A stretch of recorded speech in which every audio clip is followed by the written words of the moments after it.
शांति। 3 अप्रैल 2023। बाबा के महावाक्य। मीठे बच्चे, बाप आए हैं तुम्हें ज्ञान का तीसरा नेत्र देने, जिससे तुम सृष्टि के आदि मध्य अंत को जान बुद्धिमान बने हो। प्रश्न: आत्मा और शरीर दोनों को पवित्र बनाने तथा राजाई पद का अधिकार लेने की सहज विधि क्या है? उत्तर: तुम्हारे पास देह सहित जो भी पुराना कखपन है उसे एक्सचेंज करो, बाप के हवाले कर दो, पूरा बलि चढ़ो, बाप को ट्रस्टी बनाओ, श्रीमत पर चलते रहो तो आत्मा और शरीर दोनों पवित्र बन जाएंगे, राजाई पद प्राप्त हो जाएगा। जनक भी बलि चढ़ा तो उनको जीवन मुक्ति मिली। तुम बच्चे भी बाप को वारिस बनाओ तो 21 जन्मों का अधिकार मिल जाएगा। गीत: नयनहीन को राह दिखाओ प्रभु। ओम शांति। बच्चों ने गीत सुना। यह भक्त भगवान को पुकारते हैं। भगवान को पूरा न जानने के कारण मनुष्य कितना दुखी है, कितना माथा मारते रहते हैं भक्ति मार्ग में। सिर्फ इस जन्म की बात नहीं, जब से भक्ति मार्ग शुरू हुआ है तब से धक्के खाते रहते हैं। भारत में ही पूज्य देवी देवताओं का राज्य था, जिसको स्वर्ग सचखंड कहा जाता था। अब भारत झूठ खंड है। भारत की महिमा बड़ी जबरदस्त है, क्योंकि भारत परमपिता परमात्मा का बर्थ प्लेस है। उसका असल नाम शिव ही है। शिव जयंती मनाते हैं। रुद्र व सोमनाथ जयंती नहीं कहा जाता है। शिव जयंती व शिवरात्रि कहा जाता है। अब सभी नयनहीन बुद्धिहीन हैं, क्योंकि सब में 5 विकार प्रवेश हैं। रावण ने नयनहीन और बुद्धिहीन बनाया है। एक दो को दुख देते रहते हैं। भारत जब स्वर्ग था तो दुख का नाम नहीं था। स्वर्ग की स्थापना करने वाला है हेवनली गॉड फादर। अभी सब भक्तों का भगवान तो जरूर एक होना चाहिए ना। सभी नयनहीन हैं, अर्थात ज्ञान के चक्षु व डिवाइन इंसाइट नहीं है। भगवान वाच: मैं तुमको राजयोग सिखाता हूँ। श्रीमद् भगवत गीता है मुख्य। श्री अर्थात श्रेष्ठ मत से अब तुमको बुद्धिवान बनाया जाता है। दिव्य चक्षु अर्थात ज्ञान का तीसरा नेत्र देते हैं। वास्तव में ज्ञान का तीसरा नेत्र तुम ब्राह्मण को मिलता है, जिससे तुम बाप को और बाप की रचना के आदि मध्य अंत को जान जाते हो। इस समय सर्वव्यापी है देह, अहंकार व 5 विकार, इसलिए सभी घोर अंधियारे में हैं। तुम बच्चों के पास रोशनी है। तुम्हारी आत्मा सारे वर्ल्ड की हिस्ट्री ज्योग्राफी को जान गई है। आगे तुम सब अज्ञान में थे। ज्ञान अंजन सतगुरु दिया, अज्ञान अंधेर विनाश। जो पूज्य थे वही फिर पुजारी बन पड़े हैं। पूज्य हैं रोशनी में, पुजारी हैं अंधियारे में। परमात्मा को आपे ही पूज्य, आपे ही पुजारी नहीं कह सकते। वह तो है ही परम पूज्य, सबको पूज्य बनाने वाला। उनको कहा जाता है परम पूज्य, परम पिता परमात्मा। कृष्ण को थोड़ी ऐसे कहेंगे, उनको सब गॉड फादर नहीं कहेंगे। निराकार गॉड को भी सब गॉड फादर कहते हैं। है वह भी आत्मा, परंतु परम है, इसलिए उनको परमपिता परमात्मा कहा जाता है। आत्मा और परमात्मा का रूप एक ही है। जरूर हम आत्मा हैं, वह परम आत्मा सदैव परम धाम में रहने वाला है। अंग्रेजी में उनको सुप्रीम सोल कहा जाता है। बाप कहते हैं तुम गाते भी हो, आत्मा परमात्मा अलग रहे बहुकाल। ऐसे नहीं परमात्मा परमात्मा से अलग रहे बहुकाल, नहीं। पहले नंबर का अज्ञान है आत्मा सो परमात्मा, परमात्मा सो आत्मा कहना। आत्मा तो जन्म मरण में आती है, परमात्मा थोड़ी पुनर्जन्म में आते हैं। बाप बैठ समझाते हैं, तुम भारतवासी स्वर्गवासी पूज्य थे। यह सारी ईश्वरीय फैमिली हो गई ना। अच्छा, भला यह तो बताओ, तुम माता पिता किसको कहते हो? यह कौन कहते हैं? आत्मा कहती है तुम माता पिता। तुम्हारी कृपा से स्वर्ग के सुख घनेरे हमको स्वर्ग में मिले हुए थे। तुम माता पिता आकर स्वर्ग की स्थापना करते हो तो हम आपके बच्चे बनते हैं। बाप कहते हैं मैं संगम पर ही आकर राजयोग सिखलाता हूँ नई दुनिया के लिए। बाप आकर समझाते हैं तुम मुझे भूल गए हो। मेरी तो शिव जयंती भी भारत में मनाते हो ना, गाया भी जाता है शिवरात्रि। कौन सी रात्रि? यह ब्रह्मा की बेहद की रात है। संगम पर आकर रात से दिन अर्थात नरक से स्वर्ग बनाते हैं। शिवरात्रि के अर्थ का भी कोई को पता नहीं है। भगवान है निराकार। मनुष्यों के तो जन्म बाय जन्म शरीर के नाम बदलते हैं। परमात्मा कहते हैं मेरा शारीरिक नाम ही नहीं है, मेरा नाम शिव ही है। मैं सिर्फ बूढ़े वानप्रस्थ तन का आधार लेता हूँ। यह पूज्य था, अब पुजारी बना है। शिव बाबा आकर स्वर्ग रचते हैं। हम उनके बच्चे हैं तो जरूर हम स्वर्ग के मालिक होने चाहिए ना। वह शिव बाबा है ऊंचे ते ऊंचा। ब्रह्मा विष्णु शंकर का पाठ अपना अपना है। हर एक एक्टर का पाठ अपना है। हर एक आत्मा में अपना सुख का पाठ नोंधा हुआ है। बाप कल्प कल्प आकर भारतवासियों को स्वर्गवासी बनाते हैं। उसको भूल गए हैं, कहते हैं फलाना स्वर्गवासी हुआ। अरे अब तो नरक है तो पुनर्जन्म जरूर नरक में ही लेंगे ना। तो फिर तुम उनको नरक का भोजन क्यों खिलाते हो? स्वर्ग में तो अथाह वैभव है, फिर उनकी आत्मा को मंगाकर नरक का भोजन क्यों खिलाते हो? पतित ब्राह्मण को खिलाते हो, प्याज आदि खिलाते हो, वहाँ थोड़ी यह होता है। तो देखो भारत की क्या हालत हो गई है। भगवान वाचा, अब मैं तुमको ज्ञान का तीसरा नेत्र देता हूँ।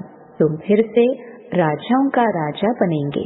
देवी देवताएं 84 जन्म भोग पूज्य से पुजारी बन गए हैं। तुम जानते हो हम शिव बाबा के वारिस बने थे। शिव बाबा ने स्वर्गवासी बनाया था, तब उनको सब याद करते हैं। ओ गॉड फादर रहम करो। साधु भी साधना करते हैं क्योंकि यहाँ दुख है तो निर्वाण धाम जाना चाहते हैं। आत्मा परमात्मा में लीन तो होती नहीं, यह समझना भूल है। अब तुम कहते हो हम आत्मा परम धाम में रहने वाली हैं। हम आत्मा सो देवी देवता कुल में आएंगे, फिर 84 जन्म भोगेंगी। हम सो आत्मा फिर दैवी कुल क्षत्रिय कुल से वैश्य शूद्र कुल में आएंगे। शिव बाबा जन्म मरण में नहीं आते, सिर्फ आकर भारत को स्वर्ग बनाते हैं। गाया भी जाता है सतयुग में सूर्यवंशी श्री लक्ष्मी नारायण की डिनास्टी थी। जैसे क्रिश्चियन घराने में Edward the first, Edward the second, third चलता है, वैसे ही वहाँ भी Lakshmi Narayan the first, Lakshmi Narayan the second, third, ऐसे 8 डिनास्टी चलती हैं। अभी तुम ब्राह्मणों का तीसरा नेत्र खुला है। बाप बैठ आत्माओं से बात करते हैं। तुम ऐसे 84 का चक्कर लगाकर इतने जन्म लेते आए हो। वर्णों का भी एक चक्र बनाते हैं जिससे देवता क्षत्रिय वैश्य शूद्र बनाते हैं। अब तुम जानते हो हम सो ब्राह्मण चोटी हैं। इस समय हम हैं ईश्वरीय औलाद प्रैक्टिकल में। इस समय राजयोग और ज्ञान से हमको सुख घनेरे मिलते हैं। कोई तो सूर्यवंशी राजा रानी का वर्षा लेते हैं, कोई चंद्रवंशी का। सारी किंगडम स्थापन हो रही है। हर एक अपने पुरुषार्थ से वह पद पाएंगे।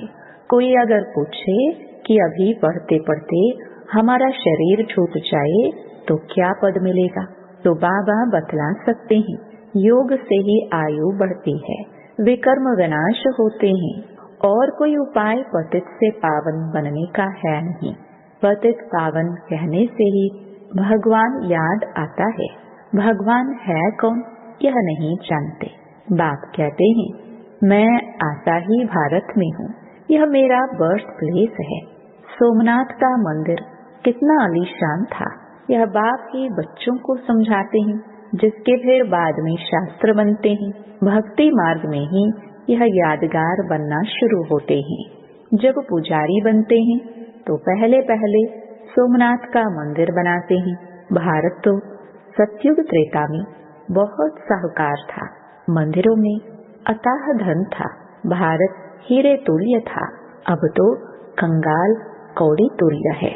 फिर बाप आकर भारत को हीरे तुल्य बनाते हैं। सारा झाड़ जर्जरीभूत अवस्था को पाया हुआ है।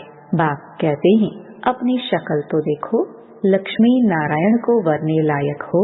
नारद की कहानी है ना, पतित आत्मा पवित्र लक्ष्मी अथवा नारायण को कैसे वर सकेगी। विकार में गए तो फिर पासपोर्ट कैंसिल हो जाता है। अपने आप को देखा जाता है कि हम ऐसा पुरुषार्थ करते हैं जो बाबा मम्मा के गद्दी नशीन बन सके। यह है ही पतित दुनिया, पवित्रता है मुख्य। अब तो no health, no wealth, no happiness. यह रुण्य के पानी मिसल मृग तृष्णा राज्य है। इस पर भी दुर्योधन की कहानी शास्त्रों में है। दुर्योधन विकारी को कहा जाता है। द्रौपदी कहती है, हमारी लाज रखो। यह द्रौपदियां है ना। बाप कितना अच्छी रीति समझाती है। जितना बुद्धि योग पूरा लगा हुआ होगा तो धारणा भी होगी। नॉलेज ब्रह्मचर्य में ही पढ़ी जाती है। बाप कहते हैं, गृहस्थ व्यवहार में रहते कमल फूल समान रहना है, दोनों तरफ निभाना है। मरना भी जरूर है। मरने समय मनुष्यों को मंत्र देते हैं। बाप कहते हैं, तुम सब मरने वाले हो, मैं कालों का काल सबको वापस ले जाने वाला हूँ, तो खुशी होनी चाहिए ना। फिर तो अच्छी रीति पढ़ेंगे, वह स्वर्ग के मालिक बनेंगे। नहीं पढ़ेंगे तो प्रजा पद पाएंगे। यहाँ तुम आए हो राज्य पद पाने। यह पढ़ाई है, इसमें अंधश्रद्धा की बात नहीं। यह पढ़ाई है राजाई के लिए। जैसे उस पढ़ाई की एम ऑब्जेक्ट है, बैरिस्टर बनेगा तो योग जरूर पढ़ाने वाले टीचर से रखना पड़े। यहाँ तुमको भगवान पढ़ाते हैं तो उनसे योग लगाना है। बाप कहते हैं, मैं परम धाम बहुत दूर दूर से आता हूँ। परम धाम कितना ऊंचा है, सूक्ष्म वतन से भी ऊंच है। वहाँ से आने में मुझे 1 सेकंड लगता है। उनसे तीखा और कुछ हो नहीं सकता। सेकंड में जीवन मुक्ति देता हूँ। जनक का मिसाल है ना। अभी तो नरक पुरानी दुनिया है, नई दुनिया स्वर्ग को कहा जाता है। बाप नरक का विनाश कराए स्वर्ग की स्थापना कराते हैं। बाकी उनको सर्वव्यापी कहने से क्या मिलेगा, कुछ भी नहीं। बाप तो आकर स्वर्ग का मालिक बनाते हैं। बाकी सभी आत्माएं शांति धाम चली जाएंगी। आत्मा अमर है, उसको पाप भी अमर मिला हुआ है। फिर आत्मा छोटी बड़ी कैसे हो सकती। आत्मा है ही स्टार, बड़ी छोटी हो ना सके। अब तुम हो God fatherly students. God father knowledgeful blissful है, वह तुमको पढ़ा रहे हैं। तुम जानते हो इस पढ़ाई से हम तो देवी देवता बनेंगे। तुम भारत की सेवा कर रहे हो। पहले पहले तो बाप का बनना है, और जगह तो गुरु के पास जाते हैं, उनके बनते हैं, अथवा उसे अपना गुरु बनाते हैं। यहाँ तो है बाप, तो पहले बाप का बच्चा बनना पड़े। बाप बच्चों को अपनी जायदाद देते हैं। बाप कहते हैं, बच्चे तुम एक्सचेंज करो, तुम्हारा कखपन हमारा, हमारा सब कुछ तुम्हारा। देह सहित जो कुछ है वह सब कुछ मेरे को दो। मैं तुम्हारी आत्मा और शरीर दोनों को पवित्र बना दूंगा और फिर राजाई पद भी दूंगा। तुम्हारे पास जो कुछ है वह बलि चढ़ो, मुझे ट्रस्टी बनाओ, मेरी श्रीमत पर चलो। जनक राज्य भाग्य सहित बलि चढ़ा तो उनको जीवन मुक्ति मिली। बाबा, यह सभी कुछ आपका है। बाप कहते हैं, मुझे वारिस बनाओ। मैं 21 जन्म तुमको वारिस बनाता हूँ, सिर्फ मेरी मत पर चलो। भल धंधा करो, विलायत जाओ, कुछ भी करो, सिर्फ मेरी मत पर चलो। खबरदार रहना है, माया घड़ी घड़ी पछाड़ेगी। विक्रम कोई नहीं करना है, कदम कदम श्रीमत पर चलना है तो तुम श्रेष्ठ बनेंगे। बाप तो दाता है, सिर्फ तुमको ट्रस्टी बनाते हैं। कहते भी हो यह बच्चे धन आदि सब भगवान का दिया हुआ है। अब भगवान कहते हैं मुझे दो, मैं एक्सचेंज करता हूँ, मैं प्रतिज्ञा करता हूँ, श्रीमत पर चलने से तुमको ऐसा श्रेष्ठ बनाऊंगा। ये है राजयोग। यह लक्ष्मी नारायण भी इस राजयोग से ऐसे बने हैं। बिरला जिसने लक्ष्मी नारायण का मंदिर बनाया है वह खुद नहीं जानते हैं कि यह लक्ष्मी नारायण इतने धनवान कैसे बने। अब बाप समझाते हैं, यहाँ के गरीब वहाँ साहूकार बनेंगे और साहूकारों का सब मिट्टी में मिल जाएगा। अच्छा, मीठे मीठे सिखिलदे बच्चों प्रति माता पिता बाप दादा का याद प्यार और गुड मॉर्निंग। रूहानी बाप के रूहानी बच्चों को नमस्ते। धारणा के लिए मुख्य सार। पहला, माता पिता के गद्दी नशीन बनने के लिए पवित्रता की धारणा करनी है। दोनों तरफ निभाते हुए पढ़ाई पर पूरा ध्यान देना है। दूसरा, कोई भी विकर्म नहीं करना है। बहुत खबरदार हो, श्रीमत पर चलते रहना है। ट्रस्टी जरूर बनना है। वरदान, अपने मस्तक बीच सदा बाप की स्मृति इमर्ज रखने वाले मस्तक मणि भव। मस्तक मणि अर्थात जिसके मस्तक में सदा बाप की याद रहे, इसी को ही ऊंची स्टेज कहा जाता है। अपने को सदा ऐसी ऊंची स्टेज पर स्थित रहने वाली श्रेष्ठ आत्मा समझ आगे बढ़ते रहो। तो इसी ऊंची स्टेज पर रहते हैं वह नीचे की अनेक प्रकार की बातों को सहज पार कर लेते हैं। समस्याएं नीचे रह जाती है और स्वयं ऊपर हो जाते। मस्तक मणि का स्थान ही ऊंचा मस्तक है, इसलिए नीचे नहीं आना, सदा ऊपर रहो। स्लोगन, बेफिक्र बादशाह की स्थिति का अनुभव करना है तो मेरे को तेरे में परिवर्तन कर दो। ओम शांति।